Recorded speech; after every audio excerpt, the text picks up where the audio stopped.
Today we're going to listen to a satsang presentation that was held in Los Angeles, California. And apparently it was pre-recorded for YouTube on the 17th of November 2018. Today's the 24th of November 2018, and this pre-recording is being recorded here in Peterborough, United Kingdom. And what we are going to do here is listen in on that satsang that is being offered by an ex-alcoholic by the name of Paul Hederman. Now, Paul Hederman started out quite similarly to the interests that this body-mind, as the name of Richard Trevino, okay, and but the story about this body-mind is different than the story of the body-mind of Paul Hederman. Of course, these birth names and birthrights of body-minds is not what's happening. It is simply believed to be so. What that means is that the mind of a body mind takes the idea of a separate sense of self. Okay, the body mind believes and is convinced that it is a separate individual person with its own birth name and birthright, unlike anybody else has or is given. Now, body minds, granted, are born mingling into the appearance of everything. Now, the appearance of everything is appearing as it does based on timing, which is why it is said, or it has been said, that we are in this world, in space and time, but we're not of this world, of space and time. But you see, these quotes or these statements that go back as far as the most ancient explanations, if you will, that were turned into teachings, and then after these explanations were recorded on animal skins or etched in stones, interpreted and reinterpreted over and over, and then as time was continuing to be timing the appearance of everything, amidst the appearances of everything, which is the story of Earth, could be interpreted that way or could be stated this way. There are so many different ways to infinitely, in one of innumerable ways, there is infinitudinal, it's a difficult word to say, infinitudinal complexification. Now what that means, simply, is that everything appears as this and that dualities that are defined or described using a language. Now, the use of language has been used by all humanly corporeal appearances as units of local quality of consciousness energy. We're trying to figure out a way, okay, to explain and to share and to refer to non-duality. Now, non-duality is about now, is about nowness, is about presence. the present moment. The present moment of all moments that will ever be present moments. There's no suspended moment, really. It only appears that way, as though events are happening in time, but they're suspended as an event and then called that. They're called events. So there is the mind of a body mind that has memory of appearing as a human corporeal appearance, as a human being, observably visible in mirrors. See, there's the catch. There's a lot of different catches if you notice and interpret what is being stated in all of these satsangs. Now, before we get into different segments of Paul Hederman's, we could also look into others. Now, the reason why I would like to try something different, and I just made this decision, is because we don't see too many teams or groups of speakers about non-duality Advaita gathering together and discussing the same thing, but in their own words. Now, when I say in their own words, each body mind expresses differently, apparently. Okay? There's some non-duality speakers of Advaita, such as, I'll give you an example, Andreas.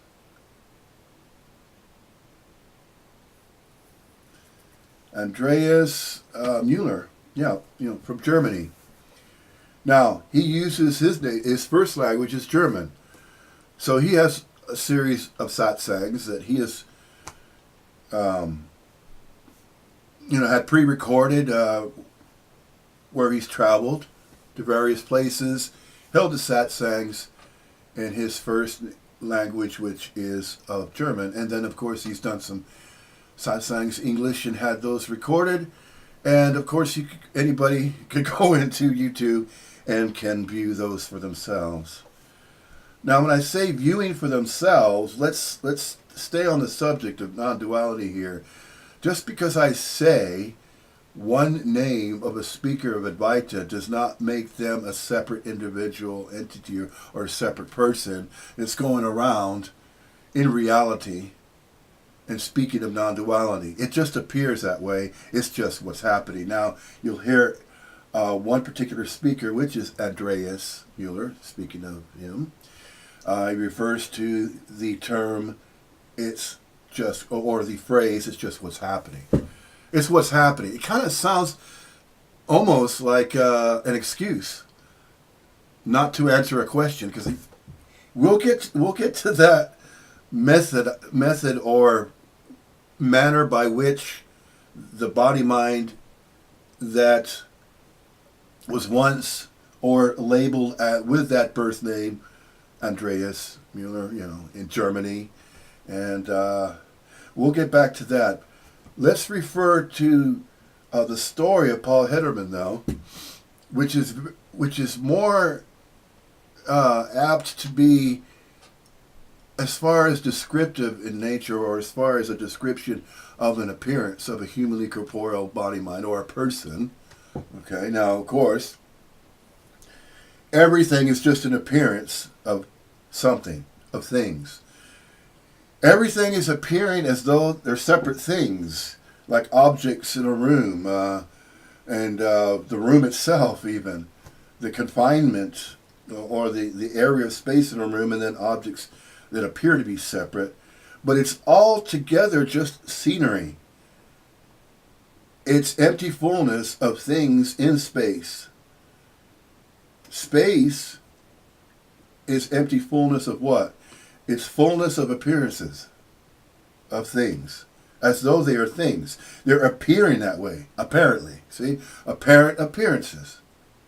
That's what everything simply is. Everything is both real and unreal. It's observable, observably visible in mirrors. And then there is that which is unobservable, which is relegated to the unknowable, but not an exclusive unknowable or an exclusive unobservable or an exclusive unrealness. And then there's that which is knowable and unknowable. There is the known and the unknown. That which can be spoken of as that which can be observably visible in mirrors or experimentation science projects like the double slit experiment, for instance. Now, I'm extracting all these random ideas and ways of explaining what appears to be apparently happening. Now, what appears to be apparently happening from the purview of a body-mind is not truly what's happening if that body-mind is operating from a separate sense of self. Now, what that means, the operation of a separate sense of self believes and is convinced of a self-conjured self. A self-conjured self is conjured from what? A separate sense of individuality, a separate sense of self, as though they are separate from everybody and everything else within the visible reality of what that body mind is perceiving. Now, here's where it gets a bit complex. It's the usage of language to describe what's happening. That's why it is so difficult to try to explain what appears to be apparently happening, but is not a suspended happening. Everything that's happening is constantly happening, or anything that can appear to be an event suspended in time, since everything is being witnessed in space and time, and at the same time, simultaneously, as a paradox, we, as the appearance of a human corporeal body-mind, are not individualized. We're not individuated units of consciousness. We just appear to be that way. Therefore, everything that's appearing as it does is being described in various languages. Now, each language, you could take a statement or a sentence in each different language that is uttered or being used or expressed or stated using the voice of a body mind in so many different ways, in so many different tongues, so many different languages. We have one of the most common, of course, obviously, common language is English. And then you have Spanish. And then you have Italian. And then you have people from Africa that use other dialects and other languages, Swahili and various parts of Africa. And then you have in Brazil, they have a different dialect of Spanish. And there's Central America. It's Spanish as well, but it's a different type of Spanish, a language of its own. And in Cuba, the Cubanos and the Cubans have their own type of language that, has certain types of words that are uttered and stated. Don't want to leave any of them out. Of course, the ancient tongues, there were several different ones. There was the Hebrew dialects, and then there was Sumerian. There's Sanskrit, Aramaic, Latin, and all these different languages were describing the same thing as far as philosophy goes, or let's say, a way of communicating. Now, this communication that's going on, there's so many different languages that are being used, and there's so many different meanings within those languages, that the complexity begins to become a bit daunting when you're trying to isolate an idea or a concept and then expand on that. So the best thing to do here now, whilst there is the appearance of a body mind, okay, what else is going to be happening? I mean, there's the aliveness, okay, and the awareness of being aware, which is just energy expressing through the appearances of everything.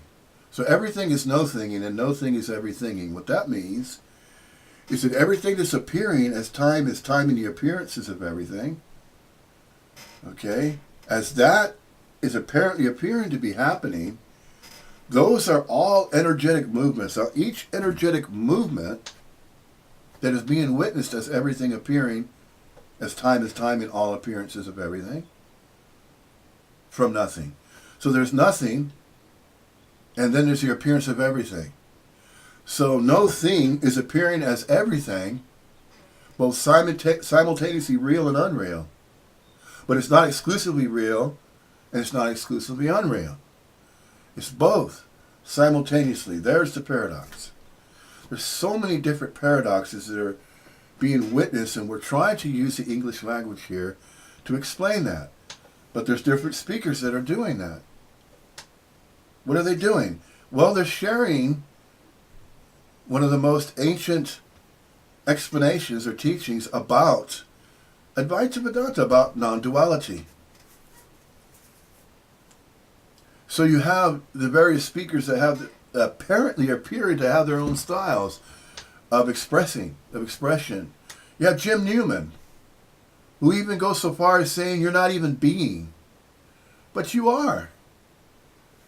So I'm beginning to notice now, okay, the various speakers of non-duality are beginning to kind of get to a point of where they're holding a stance of a way of explaining Advaita Vedanta and everything in such a way that's now almost sounding like a conflict, or doesn't sound like the same things being stated anymore.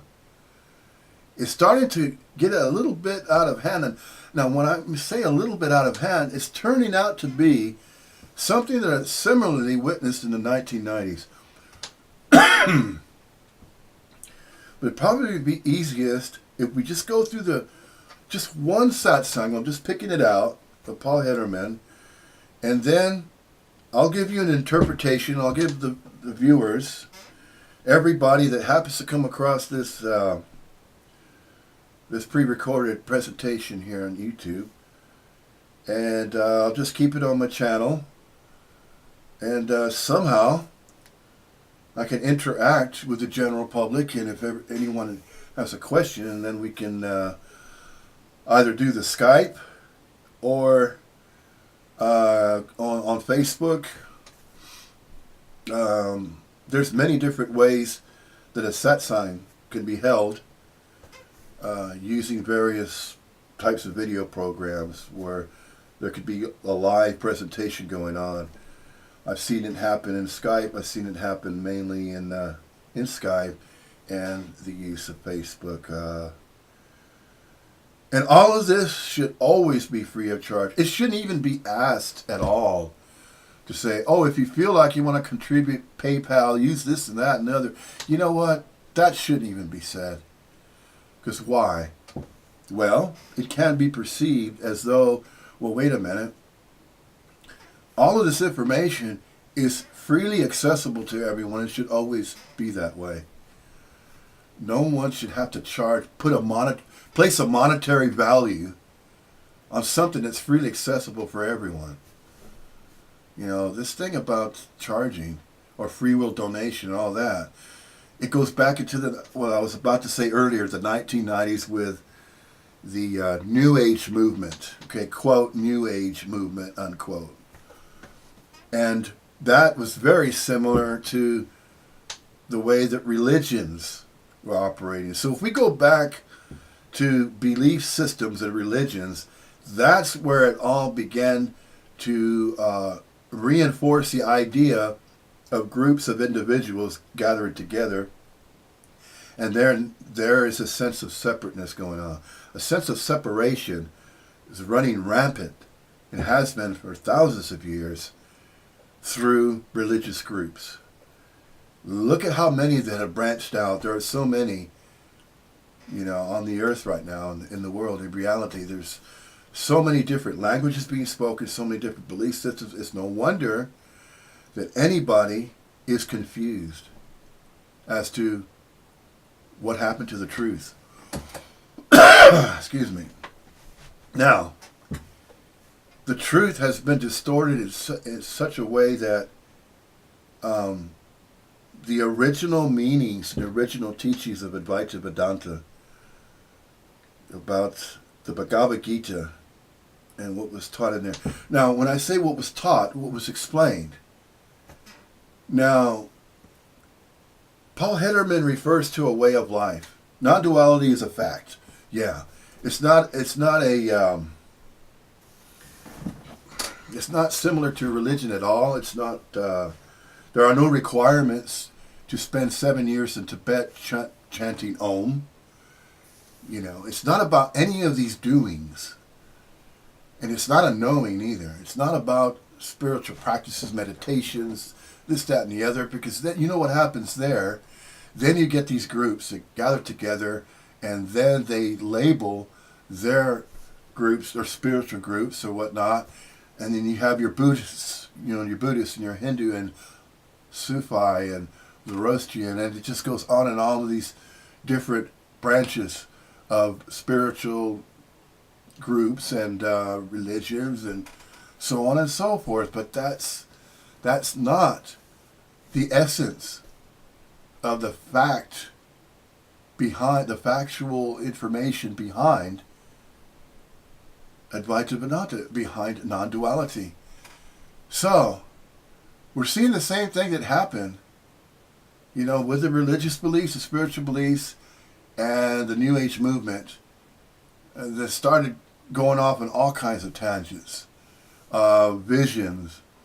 Look at the religion of the Mormons, the angel Moroni, and the angelic realm got involved, and then the cosmic entities and deities and things like that, and the extraterrestrial idea of where you see the ancient astronaut society. Okay, there's this series of DVDs, the ancient aliens on the History Channel and things like that. That's even another branch that was part of the New Age movement that happened in the 1990s. But before that, of course, you had your different religions and different languages being used to explain those religions and to share them around, and all these belief systems and all that. None of that is necessary.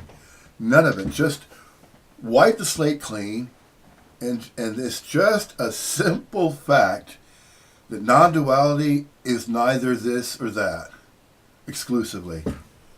Okay, all dualities of this and that is not what non-duality is. Not duality simply is a fact that is not two. You hear that all the time. But in a lot of these satsangs, it's not quite explained, unless, of course, the questioner is starved. So, if this does not make sense to anybody that's ever tried to encounter or tried to make sense of it, if it's not making sense, that is because the separate sense of self is so strong in that body-mind that is approaching and meeting the message of Advaita Vedanta, the message of non-duality, halfway. You got to at least try to meet it halfway.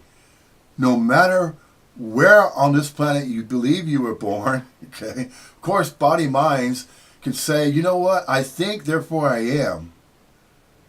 Not necessarily. Just because you think does not mean that you are. You can still be what you are and not have to think about it.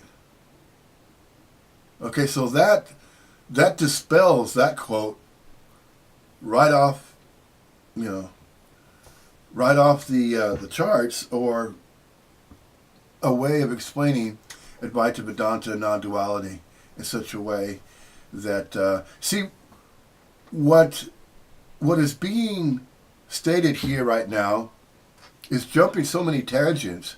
It's because it is being expressed this way now using the English language without answering any questions. There's no questioner here. When there is the idea of a separate sense of self that feels as though they're an individual, then you know what that individual is going to be strongly susceptible to, will be the guru idea. Or that separate sense of self is going to get involved in mental thought systems, going to use that body mind and say, this is how you should perform a satsang. In other words, there'll be conditions. And it's that conditioning that causes the development of a separate sense of self, of a conjured self. I'm just simply using the English language to use that phrase, the conjured self. Each speaker about non-duality these days uses the English language in various ways to express and explain ideas associated with non-duality. And what are these ideas associated with that? Well, is what is being witnessed. But it's not so much the witnessing energy. It is the beingness, the being. Because it is not a requirement to know and not a requirement to know anything or do anything about everything as it arises as everything, as it appears apparently so. Now, we are hearing all these various ways of explaining the same message about non-duality, but in different ways, in various ways. The reason why it appears to be different ways is because of what? Obviously, because of the appearances that appear to be different, as though separate, but they're not. Different parts of the world, of the earth, this is the story of Earth. The different languages, the different races of people, of human corporeal appearances of people. It's just appearing just the same similar way that nature reveals the complexity and the diversity and the various variety of life forms, in within relegated to the different kingdoms. Of course, you have the microbial life forms, the microbial level, all the way from the micro to the macro. So you have these different kingdoms, right? You have the microorganisms, you have the plant kingdom, of course the animal kingdom. The human species belongs to that. Doesn't necessarily belong, but it's just a way of explaining and saying, trying to put all this together in a general idea. See, that is also part of what caused, or what causes, the beginning development in time, because we're referring to time in the appearances of everything, and within that, there's that appearance of separation, of separate things, as though they are separate objects within the appearance of everything. There's so many ways to explain that, and if you just, kind of surf through YouTube and just examine and listen to the various satsangs are being held by the various people that apparently are appearing to decide. Of course, nobody decides anything. It's just what apparently appears to be happening. That almost sounds like an excuse, doesn't it? To say that nobody has free will and choice. But yet there's the appearance of free will and choice being exercised, isn't it? Exercising free will and choice apparently appears to be happening anyway.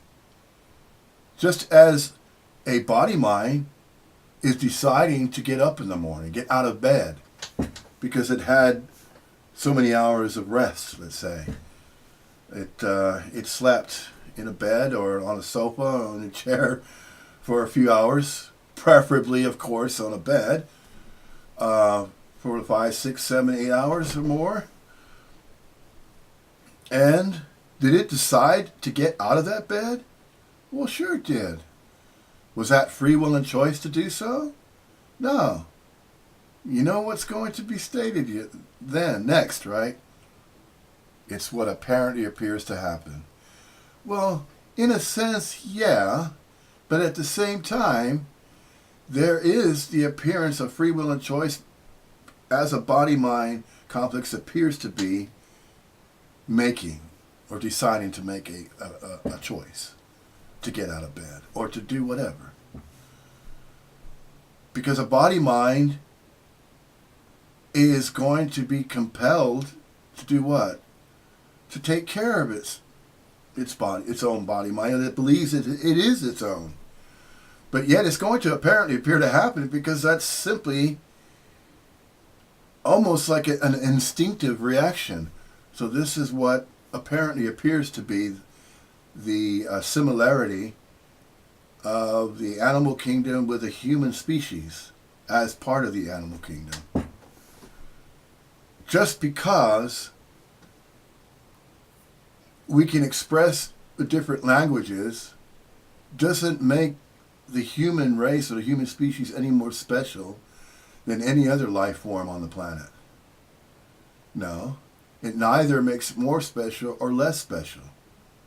It's just simply the manner by which that particular life form in the various ways is expressing.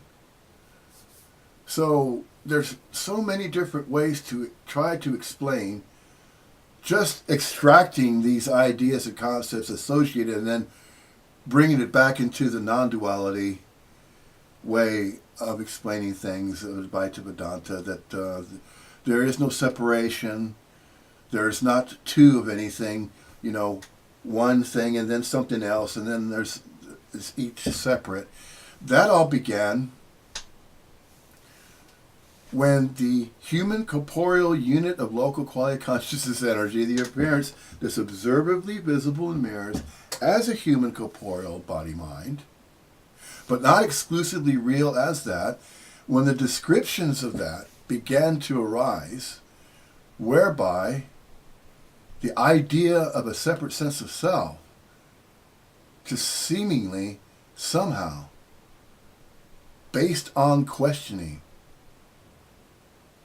Now, the way Paul Hederman explains it, he says the mental thought system is like a parasitic movement that will take the mind of a body mind and cause that body mind to believe it is a separate living entity.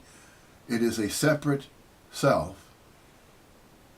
And in convincing, the mental thought system somehow convinces that body mind to believe that it is separate, that it is indeed alone in reality. It's alone in this world.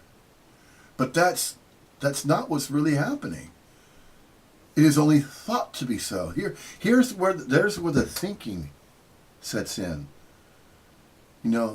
The ideas and the thoughts that are entertained within the mind of a body mind that is apparently appearing as though it is a separate one.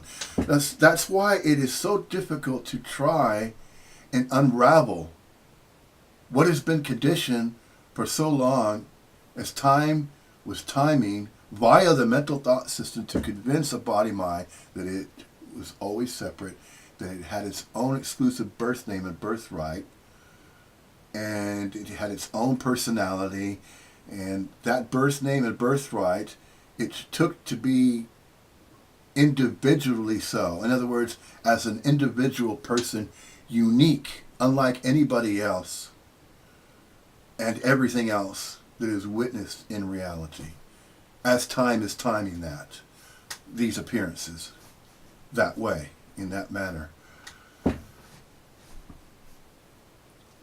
So you have the appearances of everything as though they're separate things, separate objects, and then they are labeled or identified. A body mind will pick up a comb and say, well, I learned. You learned, did you? There's learning that can happen, and yet, relegated to each language, this is a comb, but in another language, it is called something else, using a different term. That's why the meanings of so many ideas and beliefs and ways of thinking are so diverse, and they're so different, because it's relegated to the manner by which a language is uttered or spoken, and then an attempt to describe reality and what is being witnessed from or through the eyes of a body mind. See, this is why it's so difficult for those that are so steeped in the idea of a separate sense of self, that they are an individual, right? The conjurings are so strong, the conditioning is so strong that it overrides the recognition that the conjured self that believes and is convinced that it is an individual with its own birth name and birthright, and it's claiming, it's that claiming energetic movement of claiming, this is my body, it's my mind, I have a name, I have a birthright, my parents gave it to me. That's where it all started. And we're going to focus here on the English language, because that is a universal language that is, one of the main languages being used right now on the earth. So the best efforts are going to be exerted here to use the English language in a concise, precise way, because that's so important, to narrow it down in such a way to describe it precisely and specifically so that the understanding sets in. And then when there's the understanding, then there's a recognition. And when that recognition happens, then not necessarily an awakening or, there's kind of an unraveling that happens, that tension. It's been described so many different ways by various speakers about non-duality. Anybody can just go on YouTube and check all the different channels that are out there. I'm going to use Paul Hederman's for now in this particular presentation as something different. I haven't seen this done yet. Nobody else seems to be doing. Now, they're doing something similar, which is great work, but it's just a different way of going about it, such as the interview process. You have boot at the gas pump. Rick Archer's Bat Gap. He has hundreds of different interviews he's had recorded, and it's structured, and it's it has all the different names of the speakers. The thing about that, though, there seems to be a focus on academia, though, and credibility. A majority of those speakers are seemingly picked, it seems, based on, the achievements, which really don't matter. But yet, in this way of categorizing people to say that, oh, well, if you have degrees, let's say you have a doctorate degree, then you're more credible than somebody who's never went to college or university. That's not true. It definitely is not true. I mean, I can give you plenty of examples of that. There's people that are labeled as autistic. They're incredibly intelligent, and yet they could barely tie their shoes. The simple basic things. Now, Is that wrong or right? It's neither wrong or right. It's just what apparently appears to happen to certain body minds. But the thing about, making a decision to say, well, this person, because he or she has degrees, has gone to university, and in a sense kind of privileged that way, regardless of how they acquired those degrees, it appears as though then they qualify to be interviewed, and then the message can be expressed based on somebody that has that much credibility.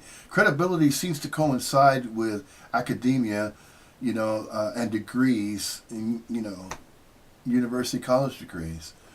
And since they are qualified to be on that program, bat count, put at the gas pump. Just noticing that. The person that has no agendas and is not trying to make a mark for themselves and say, oh, yeah, I went after this degree because I wanted to be a professional and I wanted to look important and I wanted to earn a whole lot of money and then get fame and fortune, just like actors in Hollywood, actors and actresses in Hollywood. But Advaita Vedanta and the non-duality message is not about any of those things. It's not about any of that. It isn't. Now, you'll probably, and it has been stated, well, just because you have degrees doesn't make you any better than anyone else. Yeah, that may be so. But that's just what apparently appears to happen. And then, you get you get certain speakers of non-duality. It's just a funny thing. You witness all the different ways of expressing and sharing the message of non-duality in so many different ways. And you see the same pattern happening again. It happened back in the 90s and even before that with religions. So it seems as though that religions went from religious spiritual beliefs and then it shifted over into New Age to incorporate a larger universe with the idea that there are other humanoids or extraterrestrial beings, extraterrestrial, of course, off of the planet. They're not earthly. They're non-earthly. There's been so many different terms that are used. There was a reporter, a researcher by the name of Linda Moulton Howe. She's kind of almost categorized under that New Age movement umbrella, which is, it seems far more expansive, or it's not relegated to religion or spiritual beliefs, but it is more new. I say New Agey because it incorporates and includes the idea of other types of human beings or human corporeal appearances in other regions of space, other galaxies, light years away, that kind of thing, that idea that there are other types of more advanced human, beings that may actually exist in the universe. Now that, of course, is hearsay. And man, you have a whole other dynamic of groups that are forming off of that. They're branching off.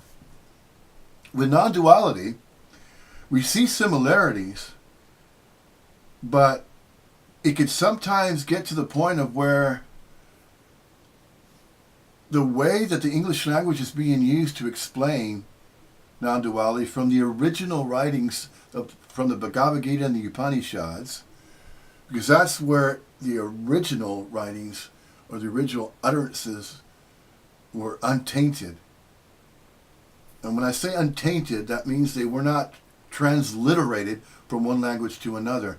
Now, see, there may be, that may be the reason and how a lot of the meanings about non-duality and Advaita Vedanta are being filtered or being watered down, or they're being thinned out. Trying to figure out a way to, I'm thinking to use the English language in such a way not to get too complicated. I'm going to try not to use, these so-called $50 words. I'm just trying to keep it as simple as possible. Because I've been told, that, you use too many, terms that have, more than 2 or 3 syllables. Why do you have to do that? And I say, well, so I'm not doing it on purpose. I'm not saying these words on purpose. It's just I'm trying to figure out a way to simplify it as much as possible to convey the idea that there is no separate sense of self. It's not two, and that's it. That is that. That's it. But the reason why sometimes you have to go a little bit further for people that are so conditioned to such a point of where, you're trying to figure out a way. You don't necessarily want to help them, but if they're asking and they're saying, I don't get what you're saying, whenever they say that, they say, I hear you talking about non-duality, and I understand that it's very ancient, and it's from the Vedic Vedanta. It's an offshoot, of the Bhagavad Gita. It's Upanishads, and then you have all these other sectors. That kind of really tainted the original meanings about conveying what non-duality really means. It has got to the point of where there's so many languages and so many ways to explain it that a lot of the original meanings got lost in that foray of transliterations from one language to another, and so on and so forth. So, this is an attempt to explain and to try to bring it back to a general consensus of simplicity without focusing too much on, for instance, Maharishi, you have Ramana, Ramana Maharshi, you have all these other gurus of the past, and they said statements about non-duality, but these examples are being used because those particular teachers or body-mind complexes that had these names, that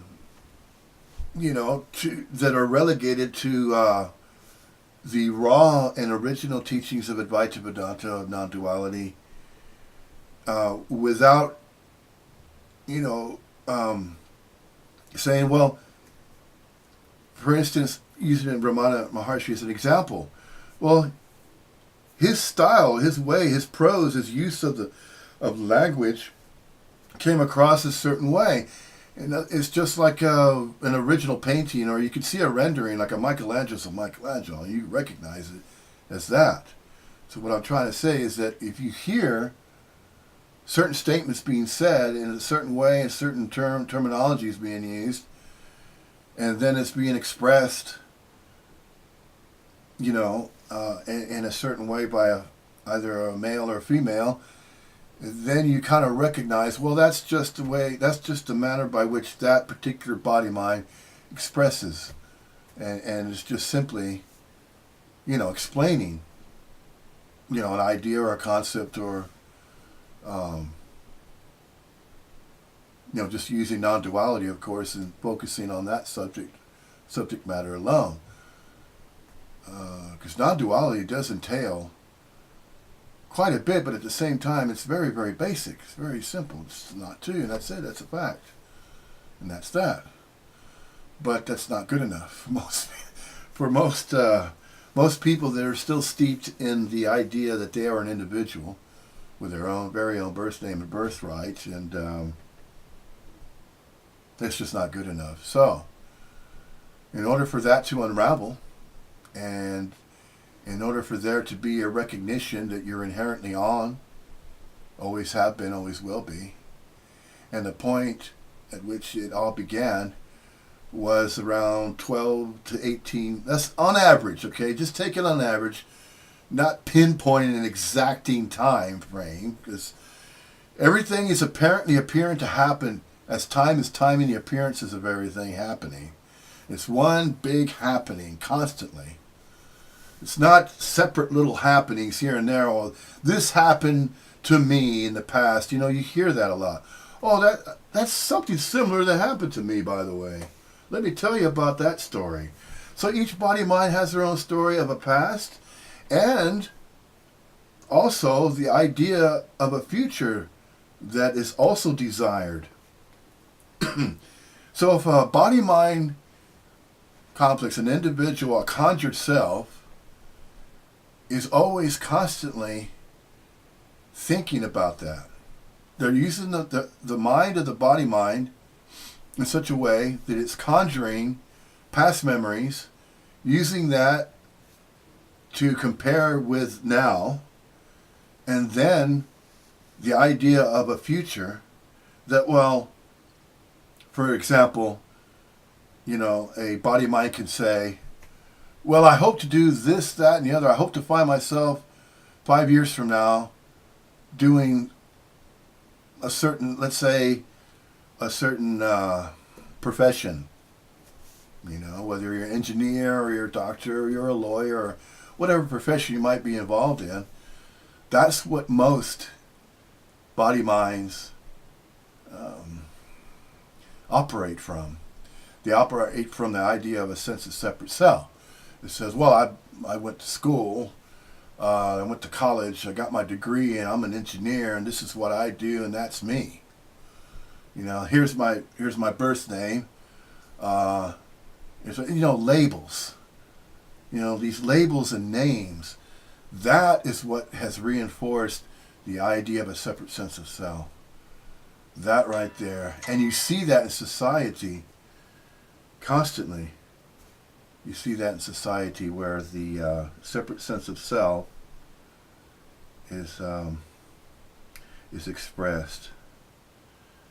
I want to get into the presentation and just focus on Paul Hederman's satsangs, and he has his YouTube channel Zen Bitch Slap, and I've been following it since the last 2 to 3 years or so, when I had a so-called awakening or an unraveling of a separate sense of self that recognized that I'm not my birth name or birthright that I thought I was. I'm not an individual separate from everybody else, and I'm not any more special or unique than anybody else on the planet. Definitely not.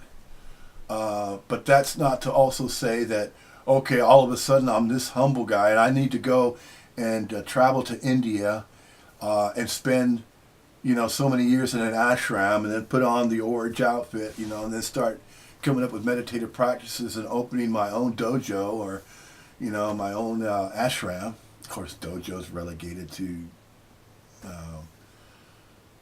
the martial arts. What I meant, of course, to say was ashram. So I'm not going to be thinking in terms of that, because that's what happens when a lot of gurus begin to get this idea in their heads that, okay, I'm going to call myself Mushi or Moshi or Mushy. And I'm going to have a loving gaze, and I'm going to say, oh, loving sprinkles, everything's great, wonderful, isn't that special? That's not necessary. It really isn't. But I continue going on, and we'll get into using a few of Paul Hederman's satsangs, and then the main ideas he continuously seems to repeat, because he's keeping it simple, which is good. It's not a good or bad, it's just the way he's expressing, which I think I'm going to say this body mind identifies with what he's saying, because he's using the English language in a very similar way. When this body mind grew up in Texas, we're going to timing. I'm in my 50s, and of course, Paul Hederman's generation is, within the realm of 60s, 60s and 70s. Mine is just behind his in the 50s. but it's not too far off. But the way he's presenting it, of course, uses a lot of foul language, but what's foul language to one person is not, and that doesn't really matter. What really matters is what is being said, the message of non-duality and the way that's being presented. That's what's important. So I'll tell you what, I'm going to go ahead and I need to take care of some other things that are going on. That's the most important thing. What is the most important thing to maintain? A body-mind has to have shelter, right? And how are you going to do that unless you're not on the grid? If you're on the grid, you have taxes to pay, yeah? Most people do. They have a job that they need to maintain. They have to have employment, gainful employment, so they can pay for the bills, the energy bills, yeah, for in the wintertime especially, you want to keep the heater going so you're comfortable in your shelter. And then, of course, food and clothing, all the basic necessities, yeah? Well, I need to run some errands into town.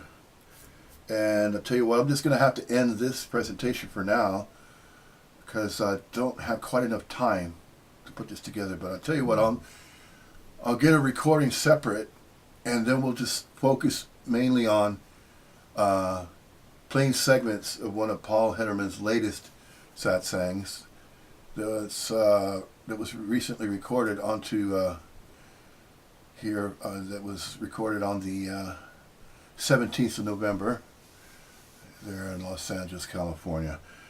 Well, I'll get that presentation going after I take care of some errands.